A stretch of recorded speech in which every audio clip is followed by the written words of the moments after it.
चला, तर तुम्हाला सांगितल्याप्रमाणे आपण आता 1.1 घेणार आहोत. तर बघा 1.1 मधला जास्त तुमचा वेळही न घालवता 1.1 मधला पहिला क्वेश्चन आपण घेणार आहोत. Equation in two variable 3a + 5b = 26, a + b = 22 असं इक्वेशन दिलेलं आहे आपल्याला. बघा हे इक्वेशन नंबर फर्स्ट आहे आणि हे इक्वेशन नंबर सेकंड आपण घेतलं आहे, बरोबर. तर बघा आता 3a + 5b = 26, इथे पण व्हेरिएबल 3a आहे आणि इथे a आहे. आपण a ला पण इक्वल करू शकतो. याला जर आपण बघा नेहमी लक्षात ठेवायचं x × x = x² होत असतं आणि x + x केलं तर 2x होत असतं. हे तुम्ही लिहून घ्यायचं आहे आणि नोट्स घेऊन बसा. हे जे मी सांगतोय ते नोट्समध्ये उतरत चला, त्याच्याने तुम्हाला पुढे चालून लास्टला ॲट द एंड हेल्प होणार आहेत. तर बघा आपण दोघं इक्वेशन घेतले आहेत, इक्वेशन फर्स्ट आणि सेकंड. मग बघा इथे 5b आणि 5b बीचं इक्वेशन आपल्याला काय आहे एकदम प्रॉपर आपल्याला दिलेलं आहे. दोघं कॉन्सनंट त्याचे काय इक्वलच आहे, म्हणून आपल्याला इक्वल करायची गरज नाही. इथे पण 5b आहे आणि इथे पण 5b आहे. आपल्याला एक व्हेरिएबल इक्वल करणं गरजेचं असतं. याच्यात नेहमी लक्षात ठेवायचं जर दोघीकडे प्लस आलं, दोघांचं सिम्बॉल जर सारखं आलं, दोघांचं इक्वेशन जर सारखं आहे तर आपल्याला करायचे असते सबट्रॅक्शन, आणि जर दोघांचं डिफरन्स आलं तर आपल्याला करायचे असते ॲडिशन. हेही तुम्ही लिहून घेणं अपेक्षित आहे. तर बघा याच्यात बघा आपण याच्यात काय करणार आहेत सबट्रॅक्शन. जर सबट्रॅक्शन केलं तर सारखं सिम्बॉल कट होत नसतात, अपोजिट सिम्बॉल काय असतात कट होत असतात. तर बघा 3a + a आपण जर केलं असतं 4a झालं असतं, 5b + 5b 10b झालं असतं. पण आपल्याला काय करायचं अपोजिट मायनस केलं. मग आपल्याला काय करायचं सर्वांचे सिम्बॉल, आता काही एच्या पुढे सिम्बॉल नाही आहे म्हणजे एच्या पुढे सिम्बॉल कशाचं असतं +a. काही सिम्बॉल नसलं तर सिम्बॉल एच प्लसचं असतं. तर बघा याच्या सगळ्यांनी आपण काय करू मायनस मायनस मायनस करून घेतलं, म्हणजे हे काय झालं 3a - a 5b - 5b + 26 - 22, बरोबर. तर 3a - a काय आलं 2a, 5b + 5b आणि -5b कट, 26 - 22 4, बरोबर. मग 2a = काय आलंय 4. आता हे 2a आहे म्हणजे काय 2 × a असा त्याचा अर्थ होतो. इकडे मल्टिप्लाय बघा इकडून इकडे जाताना नेहमी संख्या काय होत असते बदलत असते. इकडे जर मल्टिप्लाय तिकडे जाऊन काय होईल डिवाइड, इकडे जर डिवाइड आहे तिकडे जाऊन होईल मल्टिप्लाय, इकडे मायनस आहे तिकडे होईल प्लस, इकडे प्लस आहे तिकडे जाऊन होईल मायनस. हे लक्षात ठेवायचं. तर बघा आता इकडे मल्टिप्लाय मध्ये 2, इकडे जाऊन काय होईल डिवाइड मध्ये. मग 4/2 = 2 × 2 2 2 4. ए ची व्हॅल्यू काय आली आपली 2, कळालं. तसंच आता आपल्याला काय करायचं आहे वाय ची व्हॅल्यू काढायची. Put a = in equation 2. a म्हणजे 2 हे आपल्याला कशात टाकायचं इक्वेशन 2 मध्ये. आपल्या मताने आपण 1 मध्येही टाकू शकतो आणि 2 मध्ये टाकू शकतो. आपल्याला जसं सफिशियंट वाटेल, जसं आपल्याला चांगलं वाटेल त्याच्यात टाकायचं. पण जास्तीत जास्त काय करायचं सोपं इक्वेशन बघायचं. तर a + 5b = 22 आपलं हे इक्वेशन आहे. त्याच्यात जर आपण a च्या जागेवर 2 पुट केला तर 2 + 5b = 22. मग 2 इकडे जाऊन काय होईल इकडे प्लस आहे इकडे जाऊन होईल मायनस. मग 22 - 2 5b, 22 - 2 काय होईल 20. मग 5b म्हणजे काय 5 × b, इकडे जाऊन होईल डिवाइड मध्ये. मग b = 5 × 5 5 4 20. b ची व्हॅल्यू आली काय 4. तसंच व्हॅल्यू ऑफ a आणि b काय 2 आणि 4. तर कळालं हे फर्स्ट इक्वेशन होतं. आता आपण बघू सेकंड क्वेश्चन बघूयात.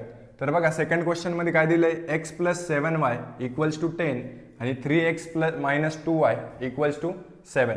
इक्वेशन नंबर फर्स्ट आपल्याला दिलेले x + 7y = 10 हे आपलं इक्वेशन फर्स्ट आहे आणि 3x - 2y = 7 हे इक्वेशन सेकंड आहे. आता याच्यात आपण काय करू शकतो, आपल्याला बघा 3x आहे आणि x आहे.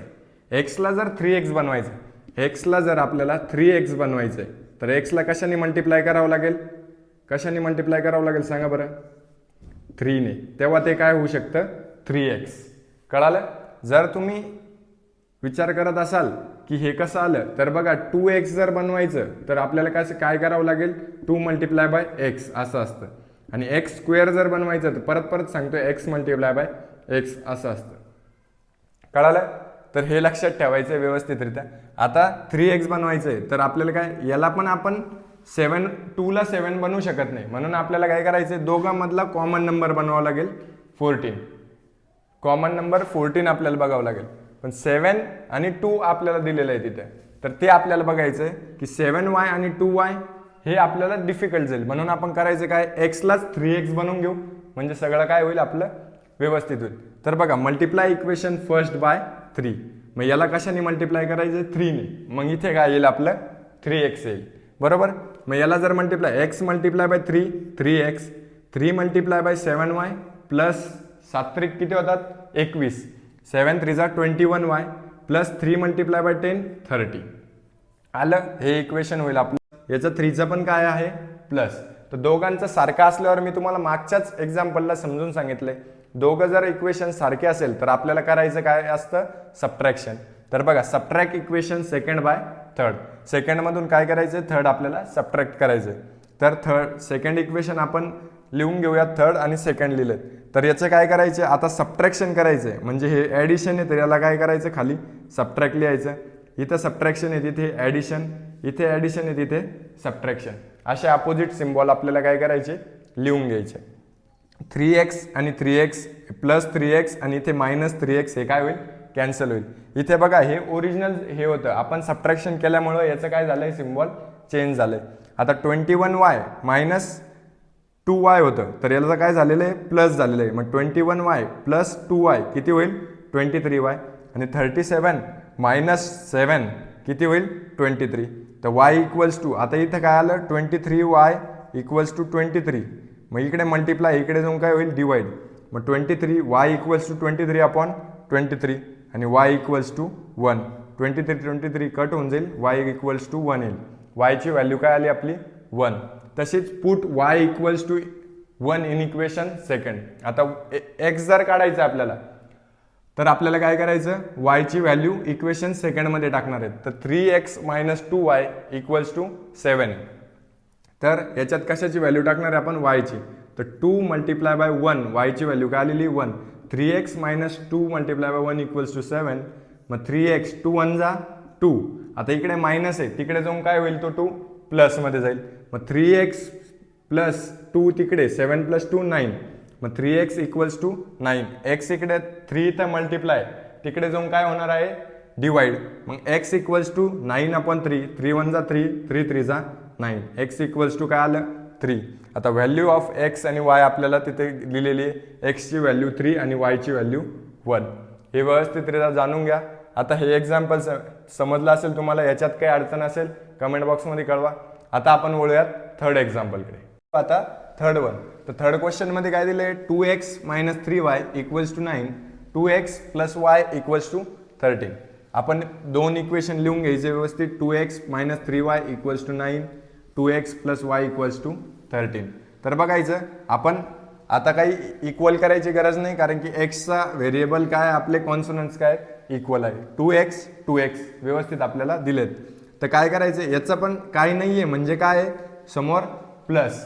तर प्लस प्लस असल्यावर, दोघं इक्वल असल्यावर आपण काय करणार आहोत, सबट्रॅक्शन. तर दोघं इक्वेशनचे सबट्रॅक्शन करायचे. Subtract equation third from first, equation second from first आपल्याला करायचं. कळालं? तर 2x minus 3y equals to 9 minus 2x minus y equals to 13. तर काय करायचं, जेव्हा आपण मायनस करतो तेव्हा जे सिम्बॉल आहे त्याचे अपोजिट सिम्बॉल खाली लिहून घ्यायचे. सिम्बॉल काय करायचे, चेंज करायचे. इथे प्लसचं आहे तर मग आपण मायनस केले, प्लस आहे तर मायनस केलं, प्लस आहे तर आपण मायनस केलं. म्हणजे हा काय, मायनस 2x मायनस y आणि मायनस 13. तर बघा 2x मायनस 2x हे दोघं काय होईल, cancel. Plus 2x minus 2x cancel. Minus 3y minus y काय होईल, मायनस मायनस काय होत असतं, नेहमी लक्षात ठेवायचं, मायनस मायनस होईल प्लस. तर बघा लक्षात ठेवायचं, मायनस मायनस मायनस काय होत असतं, प्लस, प्लस प्लस होत असतं प्लस, मायनस प्लस मायनस आणि प्लस मायनस मायनस. हे बॉक्स तुम्ही व्यवस्थितरित्या लक्षात ठेवायचं. तर बघा मायनस 3y इक्वल्स टू 9 आहे, तर मायनस 3y मायनस y काय होईल, मायनस मायनस प्लस 4y. पण लक्षात ठेवायचं, एक गोष्ट नेहमी विसरायची नाही की सिम्बॉल कशाचं येईल, मोठ्या नंबरचं सिम्बॉल त्याला येत असतं. तर इथं -3y आणि y मध्ये कशाचं सिम्बॉल आहे, सगळ्यात मोठा काय 3y, तर 3yचं सिम्बॉल काय मायनस, तर -4y. आणि 9 -13, तर 13 - 9च करायचं आपल्याला. 13 मधून जर 9 गेले तर आपल्याला उरतात 4, तर 4 मधून जर 4 उरतात, पण मोठ्या नंबरला याला प्लसचं सिम्बॉल याला मायनसचं आहे. आपण आत्ताच सांगितलं सिम्बॉल कशाचं द्यायचं, मोठ्या नंबरचं, तर मायनसचं सिम्बॉल आपण इथे देणार आहेत. तर मायनस मायनस दोघा साईडचं काय होईल, कॅन्सल होईल. 4y इक्वल्स टू y, तर y इक्वल्स टू इकडे मल्टिप्लायमध्ये तिकडे जाऊन काय होईल डिवाइड, 4/4, 4 1 जा 4, 4 1 जा 4, तर y इक्वल्स टू काय आलं 1.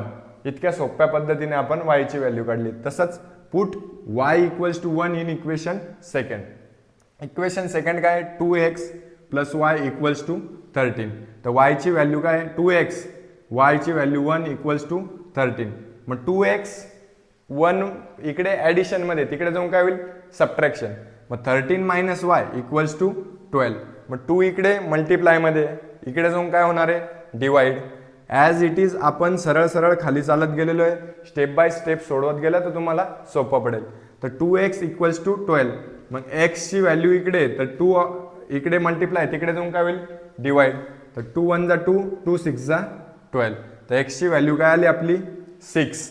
तर बघा व्हॅल्यू ऑफ x आणि y काय आहे 6 and 1. समजलं तुम्हाला. याच्यात काही अडचण असले तर मला कमेंट बॉक्समध्ये कळवा. बघा आता 4th वन एक्झाम्पल काय, 5m - 3n इक्वल्स टू 19. मग 3 आता इथे काय m - 6n इक्वल्स टू -7 आहे. तर बघा याच्यात आपल्याला इक्वल दिलेले काही, याचं 5m आहे आणि याचं m आहे, याचं -3m n आणि 6n. तर बघा याच्यात आपल्याला इक्वल काय करायचं आहे हे बघायचं.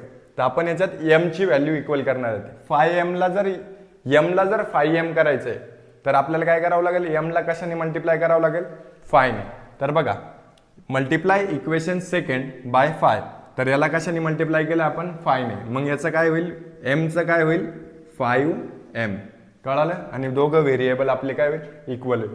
6n ला पण आपण काय करू शकतो, 3n ला 6n करू शकतो 2 ने मल्टिप्लाय करून, तेही आपण करू शकतो. कळालं.